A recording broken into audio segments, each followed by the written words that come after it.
Welcome to the Intelligent Estate, where luxury meets smart living. I'm your host, Travis Leo, and I'll be your guide into the world of cutting-edge technology, architectural elegance, and what it truly means to live in today's intelligent homes. Today's topic is golf simulators and their rise in popularity. We are fortunate to be joined by two industry experts, J.W. Anderson and James McDonald. J.W. is the president of the Integrated Home in Charlotte, North Carolina, a leading provider of golf simulators and other high-end home technology across the Southeast. James is the Chief Customer Experience Officer at Golf Zone America. Golf Zone is a leading golf simulator provider in the world with, James, how many simulators do you guys have installed across the world now? Across the world? 67,000. Yeah, if you're into golf simulators, that's kind of a small number. So congratulations, that's pretty awesome. So, gentlemen, welcome to the Intelligent Estate. Maybe in 30 seconds, give us a quick background of you and your company as it pertains to golf simulators in today's high-end homes. So JW, we'll start with you. Yeah, my name is J.W. Anderson. I'm with the Integrated Home in Charlotte, North Carolina. We're a technology integrator here in the Carolinas. We do all kinds of things, one of which is install golf simulators. So we happen to be a Golf Zone dealer, and we have a pretty good amount of experience installing systems in at luxury client homes. Okay. And James, how about you? Yeah, hi, James McDonald. You can call me Jimmy. I've known you for long enough. You can throw Jimmy out there if you want to. Golf Zone America, we were brought here to the United States in the year 2017, but founded in 2000 in Korea, where golf simulators, they weren't born in Korea, but they certainly exploded in Korea and were put on the global map. So our expansion here into the U.S. took place shortly after the company went public in Asia, and we are here growing like wildfire in the U.S. I've been here since 2018, and it's just been awesome to see. Well, so let's start there. I mean, the number one question I get when somebody in our neck of the woods is building a high-end home, golf simulators are just exploding in popularity. It used to be all these high-end homes got home theaters, and now everybody's dedicating the space to a golf simulator. And I can't tell you how many sets of plans I see that have a golf simulator in the basement or in an outbuilding or whatever the case might be. So, guys, why is this space exploding right now? I can take that one first. I think from my perspective, golf simulators, they're not new. They've been around since the late 80s. They've been here in the U.S. market for a long time. But the technology was not ready for the appetite of the U.S. golf consumer until pretty recently. Really, if you look at mid-20-teens, 2015, 16, 17, kind of right when we came to the United States and set up our satellite office here, that's when it started to get normalized a little bit in the United States, because the technology was ready and the golfer could get what they wanted out of the system, which was not just data, but also entertainment value. Yeah. JW, what about you? I think the biggest thing is realism. I think it was, up until recently, it's an arcade game that you played for fun, but you really couldn't replicate the experience of being out on a golf course and have that same experience. And I think from a technological perspective, it's come along quite fast, especially in the last 5 years or so. It's really, really come along to where you could realistically, play around the golf and feel like you're actually doing it, as opposed to just playing a version of Tiger Woods golf or like a Nintendo Wii type of game. It's a lot more realistic experience now than what it has been in the past. JW, the clients that you're installing these simulators for, are they installing them for themselves? Are they installing them for their kids? Are they installing them for having a guy's night out? Are they professionals? Are they amateurs? Who's buying these things? Yes. Yeah. Yeah. So it's different for each person, and it also determines which simulator that they become interested in. Obviously we have Jimmy here from Golf Zone, but there are a lot of different options, and each one of them kind of specialize in different things. And I'd say the most common is someone that wants to have one in their house, that wants to become better at golf, and then also have something fun to do. Like once they're done at the course for the day, they come home at night, their friends come over, or their family or grandkids are in the house, they're there for the weekend, and it gives them something to do. That's the most common, but I mean, it's really all over the map. I mean, it's even gotten into the commercial space. Back in the day, I remember growing up, it was always a big treat for us to go to a bowling alley, and we went bowling. And so much now, there's Topgolf, there's all kinds of things, and golf is just coming to the mainstream. And I know here in Charlotte, where it's hot, it's nice to be able to go indoors and play golf. So you see that commercially as well, not just residential. But it's all over the map. I would say, for us with Golf Zone, it's centered around the realism of it, and learning to get better at golf is the primary reason. And how realistic it is. And then we have clients that do other systems that, it's like for grandkids, and like it's all over the map. It's price point, it's budget. It's getting really, really, really attractive to people now. Jimmy, when you guys are working with customers and putting these in, well, I guess I'll ask the question, what kind of homes are you seeing your simulators go into today? All of them. All of them. I mean, when I first started here in 2018, it was a lot of high net worth individuals. I would say 6,000 to 10,000 square foot homes. Now it's kind of everywhere. Really? I'm amazed that they're going into just a house with a 2-car garage, and we're putting one in the garage. And I've been saving up for this, and I'm ready to spend a chunk of change on it. And you drive past the house, you wouldn't think, oh yeah, this place has a golf simulator in it. Uh-huh. They do, man. I've got friends who put them in their offices, and they put them in their homes, and you don't have to be the uber wealthy now to do it. Is it people that are looking for entertainment? Is it people that are looking for game improvement? Is it professionals that just want to practice when it's raining outside? Yeah, same answer. Yeah, all of the above. All of the above. So. Yeah, and I think with Golf Zone, you get a lot of people who enjoy the data. They like the numbers. That's an important part of it, is being able to assess your game.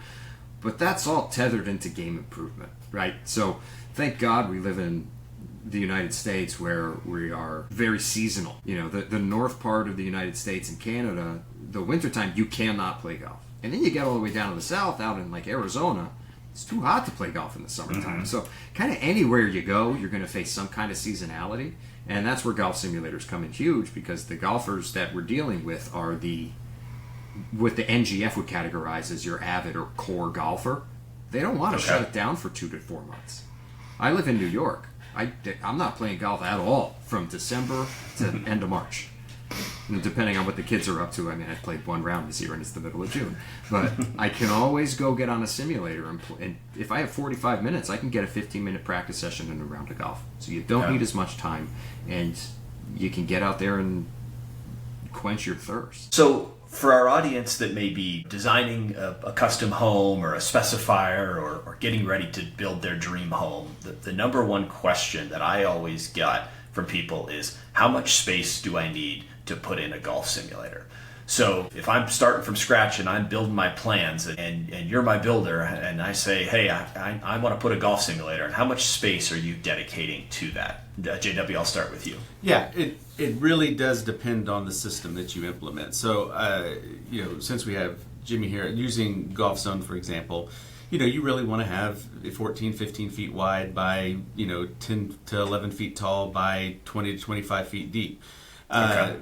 A lot of that for them is because of the technology that's built into the moving swing plate and the ball return, and it's a pretty complicated build out. Whereas, we also do systems that are based on launch monitors that are in a 10-foot wide by, 10-foot booth that you're hitting off a mat. So the good thing is it's really gotten to where no matter what your space size is, we can kind of find something that works within it. But in new construction, we tend to specify what's needed, and then the room is drawn and built out to that based on what the client wants. And budget has a lot to do with it as well. What a client's wanting to spend on it will determine what type of simulator goes in, and if it's launch monitor, if it, you can spend $10,000, $15,000 on something simple all the way up to $85,000, $90,000 for the most complicated things, and so and the most feature laden things, and so that's normally the first discussion, is like, what space do you have, budget, and then kind of work from there to determine what exactly is needed. We're going to talk about budget in a minute here. So to kind of a good, better, best type of approach. Jimmy, as you guys look at your offerings that you have out there, how much room should a client plan for if they want to put a golf zone simulator in? Yeah, if you're doing new construction, that's like the best case scenario because you're working with a blank canvas. And Okay. I always tell people whether you go with Golf Zone or you go with somebody else, go get 11-foot high ceilings. Get a So 15 to 16. The 11-foot high ceilings is kind of the, hey, if you're starting from scratch and you can build it to your specifications, go there. Yeah, I'm not even thinking build it to our specifications. I'm just thinking if you do this, you can fit anything you want. Yeah. Whether it's us or your someone tallest else. friend can come over and swing a golf club in 11 feet. That's the challenge sometimes, is that it's not you necessarily, but it's your friend, right? Is there room for a right-handed and a left-handed golfer? Is there room, Yep. for your tallest friend? And so if you do something that's 11 feet tall, then you kind of encompass the whole thing, no matter what system you're doing. Yeah, and any technology will fit. So yeah, I'm just thinking like build a room that fits anything. And then you can put whatever sim you want in it, right? So I would go 11-foot high ceiling, 15 to 16 foot wide, and then depth. The sky's the limit, but if you can go 25 to 28 feet, you're going to be able to do anything you want, and you might have room for a putting green behind it. I was going to say, you have a nice little sitting area and stuff behind there, Yeah, too. Yeah, it's blank canvas. Shoot for the moon. So in these high-end homes where you start to see these go in, what are some of the other amenities or features that you're seeing go along with these? You mentioned a putting green, so that's something you're seeing? Hey, a simulator on one end and a putting green on the back of the room. Yeah, and it depends on who the client is and what kind of budget they have for their entire project. But we're seeing smart putting greens too, like the putt view system that has the projector and it shows you the breaks. And those you can get with a static floor or a hydraulic floor that'll move to whatever pitch you want, so you can work on right to left, left to right, uphill, downhill.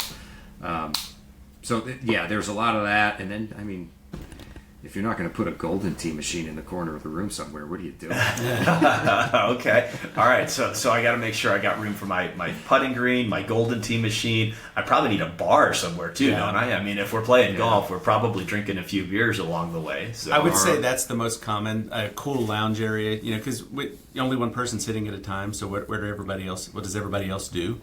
And sitting areas, nice sitting areas, lounge seating, like bar top rails, things like that. Tend to get incorporated into the space a lot, and putting greens, So, sky's the limit on that. It really just turns into an entertainment space. That's exactly right, man. That's why I felt partnering with people like JW and in that space is just such a synergistic partnership, because the room turns into, now I want surround sound. Now I want 3 TVs on the wall, and I want it all connected. And that's your bread and butter, man. That's what you guys do all day, every day, right? So you get more of the room. When you're seeing these go into high-end homes, it's really designed around entertainment spaces. Is that the driving factor behind it? Oh, 100%. Yeah. So they're going in. Are you putting most of them in basements? Are you putting them in outbuildings? The kind of accessory dwelling structures on properties, or combination of both? I don't want to speak for Jim. We've seen them top floor, bottom floor. Special. I had a client send me an email today with the building that he bought to put on his property just for this golf simulator. So I think it's each client is different.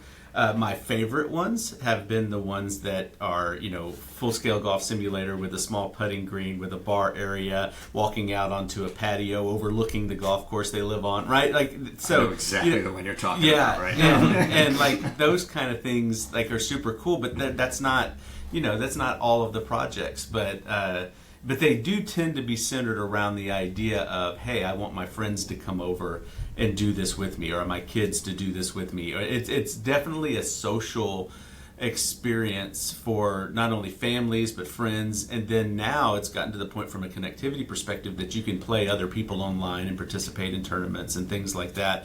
And so that's when I say the technology has moved forward very quickly in the last 5 years. And I don't know from a manufacturer perspective like what prompted that. I think for us it was COVID.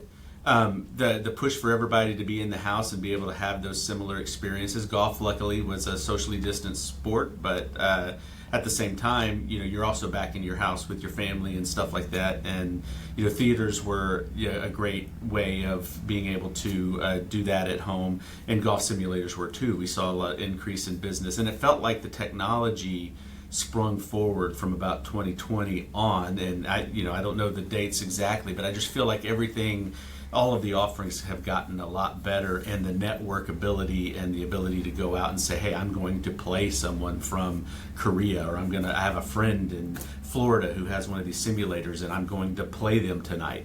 Like the ability to be able to do that has taken it to me, in my opinion, to a whole different level, because I think golf inherently is social. Like that's the reason people do it, is you're playing with other people, and so you're not just hitting balls by yourself in your basement. Like there's ways that even if no one's at your house, that you can connect with other people and do it. And I feel like that's a more recent development, and I think that's where the golf simulator companies have started to really get it right and have their thumb in the right spot. Like I think they've started to figure that out. You guys both kind of touched upon the realism of the product. So I'm an avid golfer. If I'm going to go spend, I don't know, $10,000 or $100,000, we'll talk about budget in a little bit. I want something. Yeah, I want data. I want good data points, but I could get those out on a driving range. How realistic is the experience if I want to go play Pebble Beach or Kiowa Island in my own basement? I could give you a great example. And this is just through the Golf Zone lens, right? So we mapped my home course this past winter, and there's a hole on my home course where it's the 11th hole. It's a par 5, long downhill par 5, and out in the distance up on a hill, there's a house that has 2 chimneys, one on the left, one on the right. It's kind of a blind tee shot, and everyone always says, where do I hit it, if they haven't seen the course? All right, you aim at the left chimney and you play fade. That's what you want to do. Sure enough, that's what's there on the simulator. If you hit it at that left chimney with a little fade, you're going to be perfect. Another cool story, we were at the PGA show 2 years ago, and there was a gentleman who was trying our system for the first time. And I forget what hole it was at PGA National, but I remember the exact words he said. If this simulator's any good, if you can turn the aim to the left, you'll see a training center. I'm there every day. So we just hit the button to rotate the camera around. There was the training center. But also in the parking lot was his red pickup truck that was there the day that we got the golf course, and he was blown away. Wow, that's awesome. From a graphics and an experience perspective, it's unmatched, and we're not the only ones doing that. Every golf simulator manufacturer out there is doing a better and better and better job of mapping the courses. They're getting more realistic and more true to life.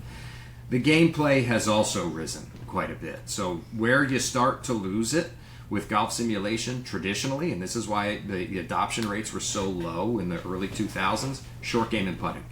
Okay. It was great golf simulation till you got to within 60 yards, and then it all fell apart.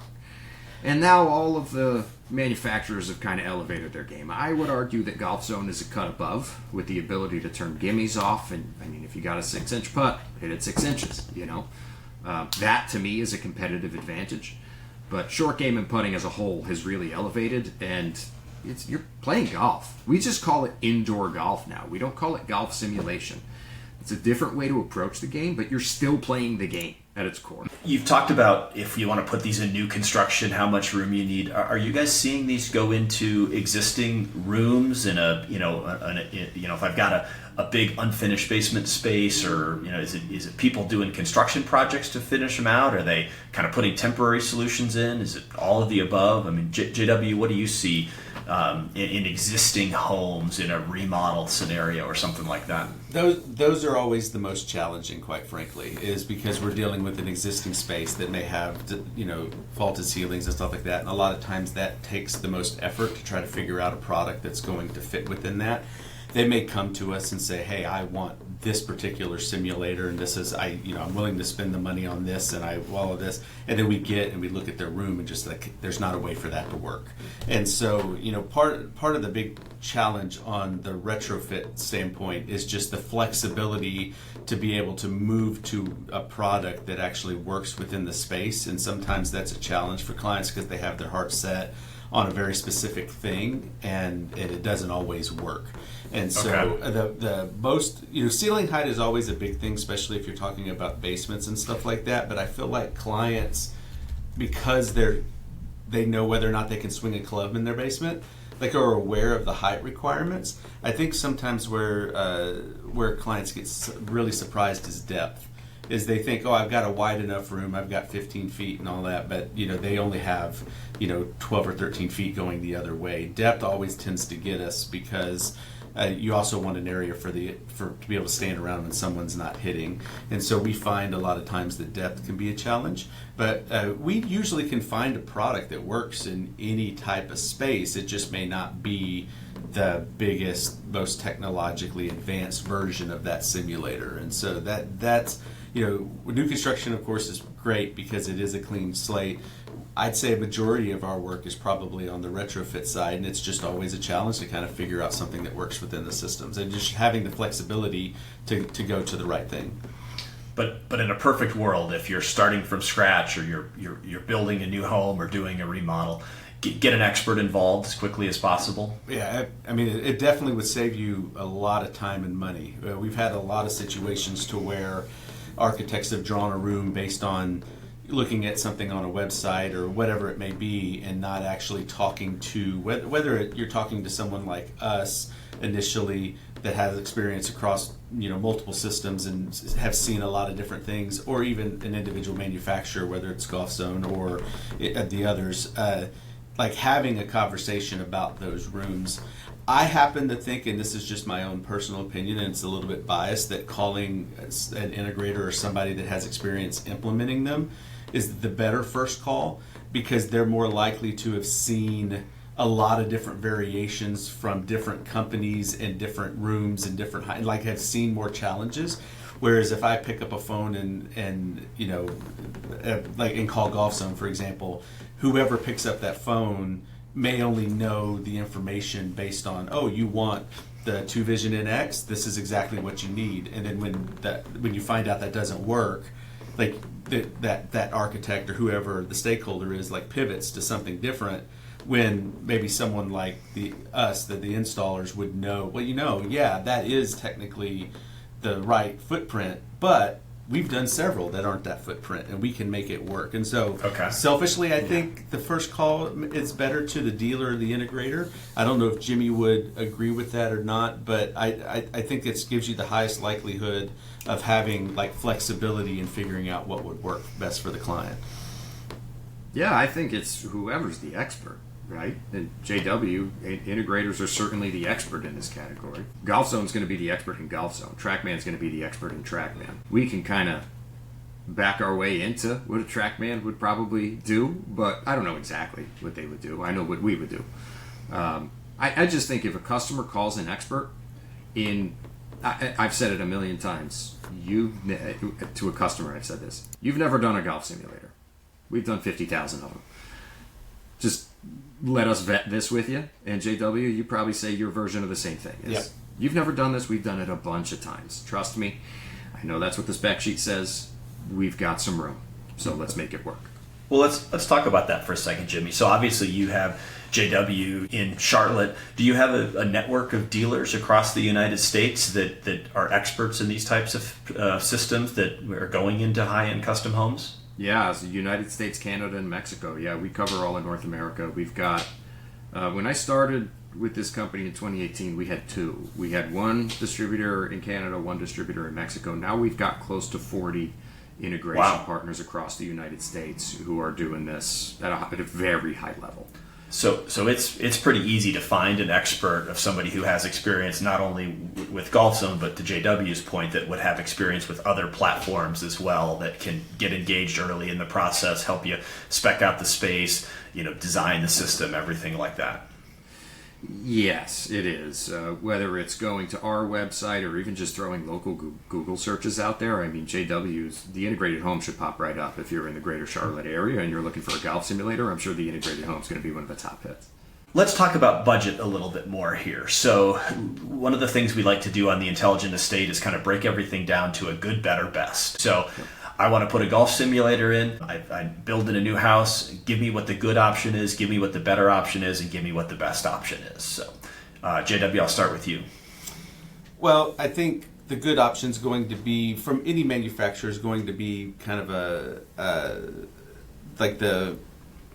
I would say, like, whether it's a TrackMan or a SkyTrek or a GolfZone has the Wave, one of the units that is like portable that you can take and out to the golf course, use it as a flight monitor, a swing monitor, and then bring it back in and then connect it to a computer or an app and be able to display that on a screen.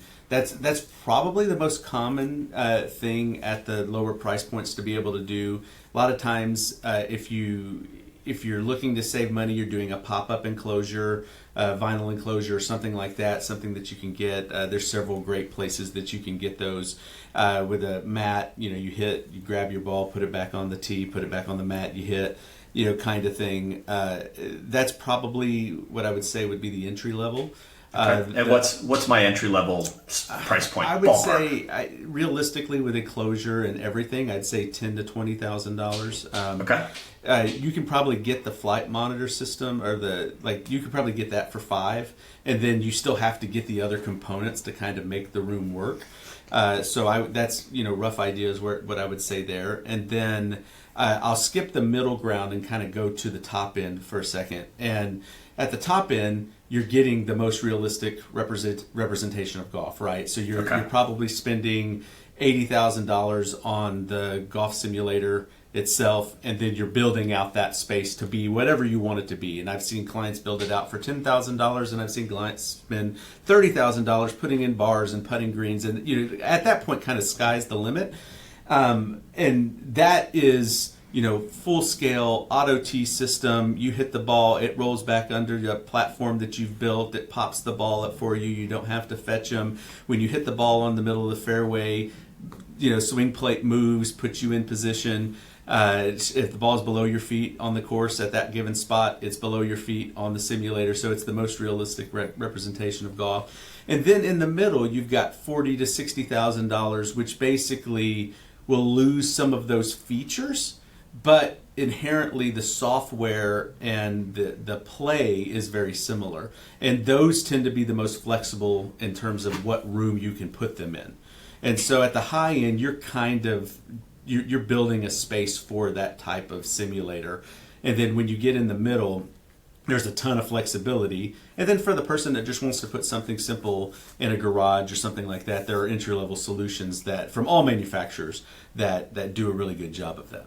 So 10 to 20,000, kind of good. 40 to 50,000, better, and then 100,000 plus to if I want to go crazy and build out the ultimate man cave experience. Yeah. Historically for us, that's kind of where the price points have fallen.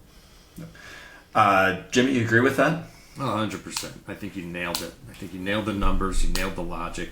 The only thing I would add is I think there's a fourth category of meh. It's not good, better, or best. It's just kind of meh. It gives you the opportunity to hit balls inside and see some data and maybe play a little bit of a simulated round of golf. And you could probably get launch monitors in that space that are between $300 and $800. Okay. It's not going to give you this incredible experience. You still have to get an enclosure, so all in, you could probably do it for less than $3 or $4,000.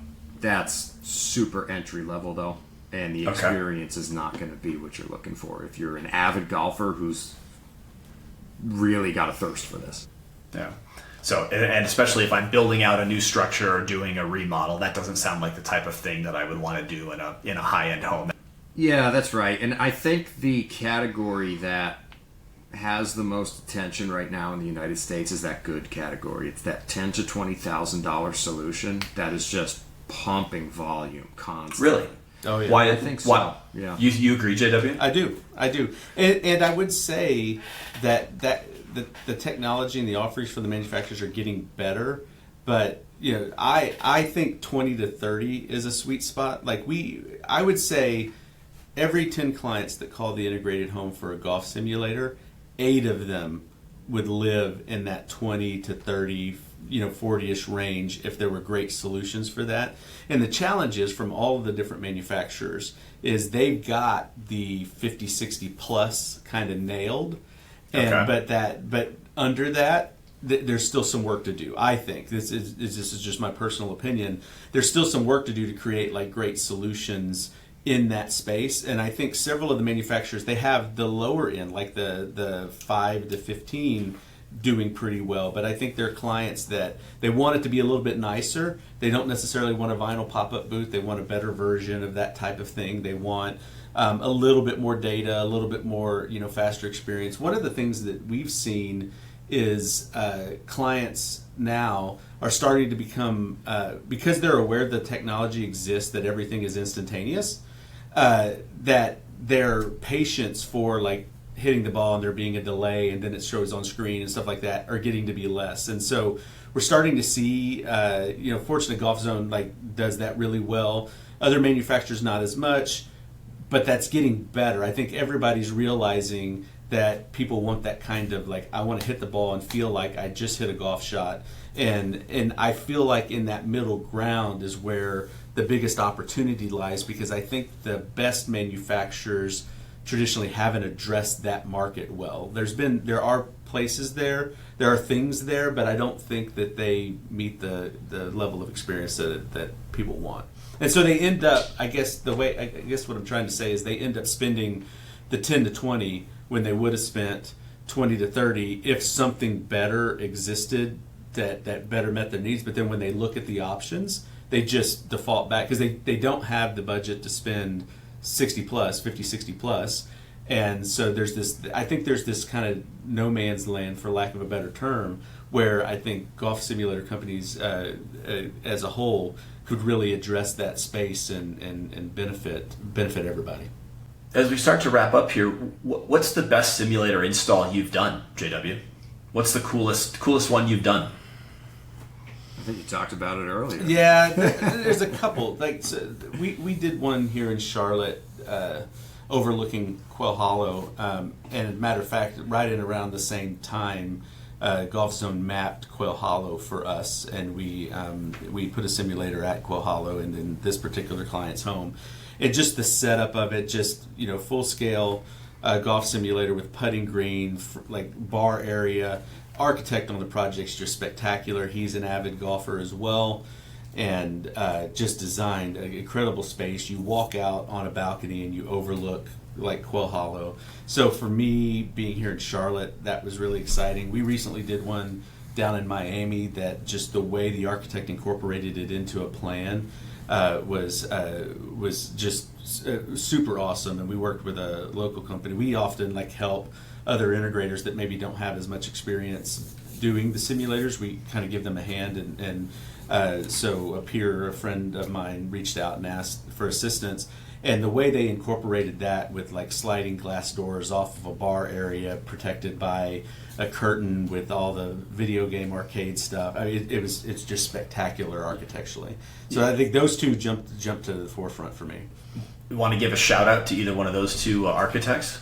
Yeah, so here in Charlotte, Harry Schrader of Schrader Design, he's fantastic, and they did a great job. Arcadia Homes was the builder on it.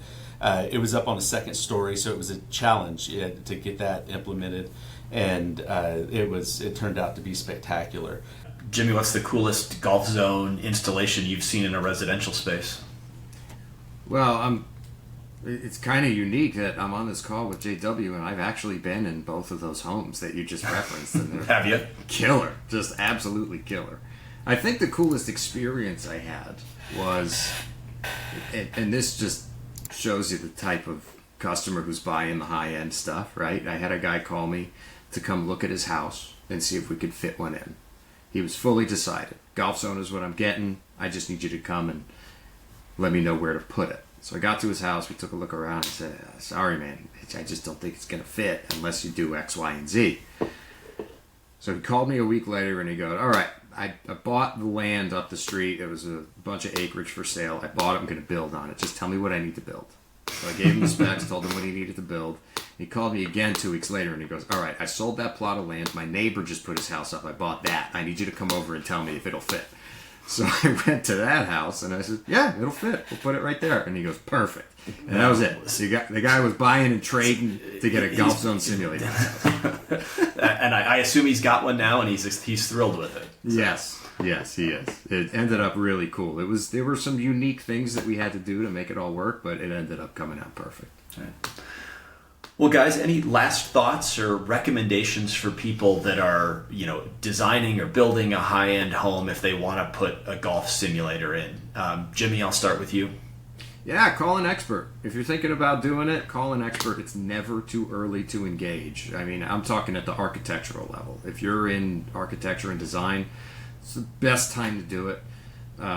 Don't just do it off of something you read online about how big the room is supposed to be. If you go a little bit bigger, you can fit anything, and then the world is yours. You can pick whatever you want to do, and you can make it as cool as you can make it. So engage with an expert as early as possible, whether that's an integrator such as JW or a manufacturer such as myself. Just call an expert and have that conversation. They'll give you the best guidance you could possibly get. JW, how about you? Well, I mean, I would have said the same thing Jimmy said. I would say go for it. Like the golf simulator installs that we've done in homes, in whether it be entertainment areas, outbuildings, and stuff like that, we've gotten a lot of feedback from clients about how much those get used, and used by their family, used by them or their buddies, like things like that. And I think it's a good use of space and money if you have the ability to do it and you are passionate about like playing and this. I keep going back to the social aspect of it. We get a lot of client satisfaction out of it, and if it's planned right, it incorporates well into other things. And on the audio video side, we end up setting up like televisions and screens, like for you can be watching the Masters while you're playing, and like you could. It's so much fun, and theaters. A lot of theaters have gone to kind of more of the multi-purpose space, so we'll have a nice, theater space that is, butted up right against to where golf simulator is. A lot of times it's not great to put those two together in the exact same spot, but as complements to each other, it works really well. And I can't think of a project where we've done that the client has come back and said, I don't know that I ever used that. It's used. We get that feedback that's used a lot more often than, let's say, a dedicated theater or something like that. And so I think I don't run into very many situations where a client is telling me that they don't feel like that was a good use of money. Yeah, and I would echo that. I don't know a friend or a neighbor who has a golf simulator who doesn't rave about how often they use it, how much they love having it, how much better their games have gotten by having it in there. So it does seem like it drives a high level of customer satisfaction when it's going into a new home. Well, especially if you're a busy professional. I mean, like for us, we have our demo simulator here in the facility, and I have a 4-year-old. I don't have much time to get out on a golf course. We had talked previously about I played in a scramble yesterday. Well, I hadn't picked up a golf club on a real course in quite a while, but I went to the scramble feeling pretty comfortable because I can go and play around here in 40 minutes and at any of the 200 and something courses that I have available to me around the world, right? And so it gives you the ability to kind of do that, and then when you do show up to that tee time and you get to play once a month or something, you actually have the confidence to go and play, and you're not spending all day looking. I spend all day looking in the woods no matter what I do, but in general, like you feel more comfortable, and it's a way to actually stay tied to the game when your life is really busy and you're not necessarily able to get out and spend 4 hours on a golf course on a Saturday or a Friday afternoon or whatever it may be. Last question I'll ask: if I want to play 18 holes on a Golf Zone simulator, how long does it take me, Jimmy? The general rule of thumb that every manufacturer will give you is 1 hour per person. Okay. That's Golf Zone, that's everywhere. We'll give you that. Once you know the system a little bit and you know how to maneuver and work your way through a golf course, it's double that. I mean, or half that, rather. I could play an 18-hole round of golf in about 30 to 35 minutes if I'm by myself, and I do it all the time. Yeah.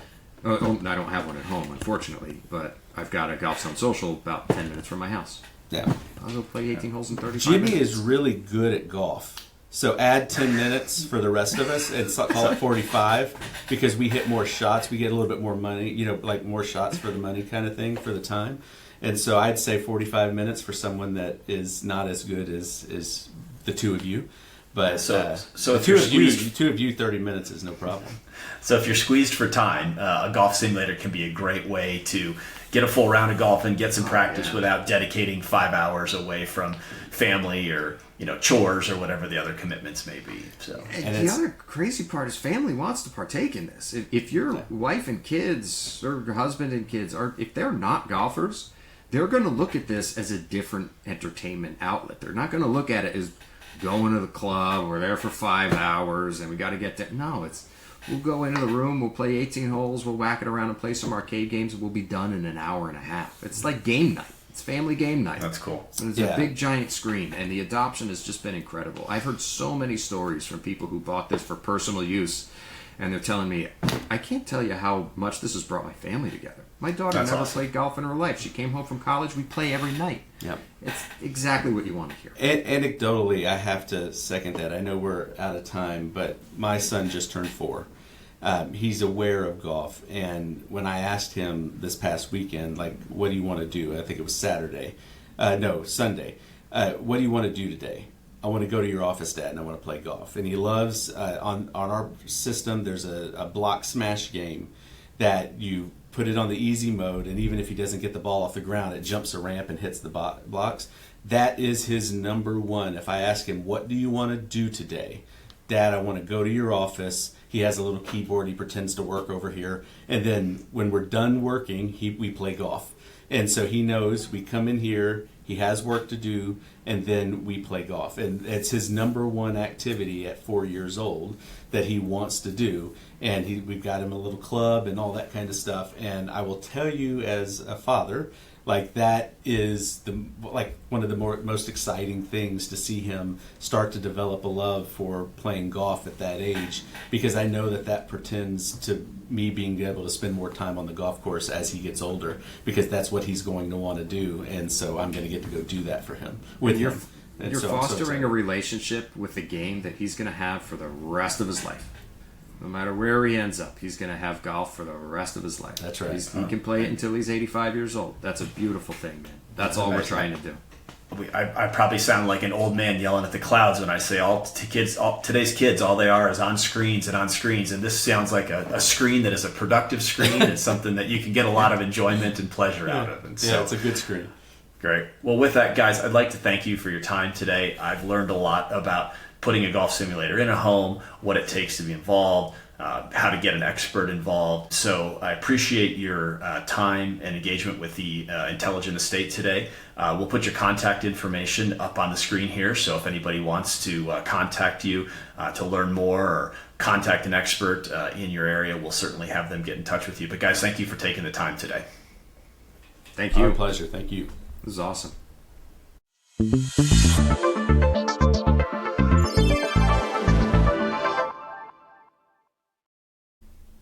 That was an awesome conversation. As an avid golfer, I can tell you how fun it is to have a golf simulator in your own home, and I appreciate JW and Jimmy sharing their thoughts with us. Coming up next week, we're going to dive deep into lighting technology in today's estate homes. Lighting is all the rage, and we'll be joined by an expert out of Miami, Florida, to tell us what is new and what trends he is paying attention to when it comes to technology and lighting.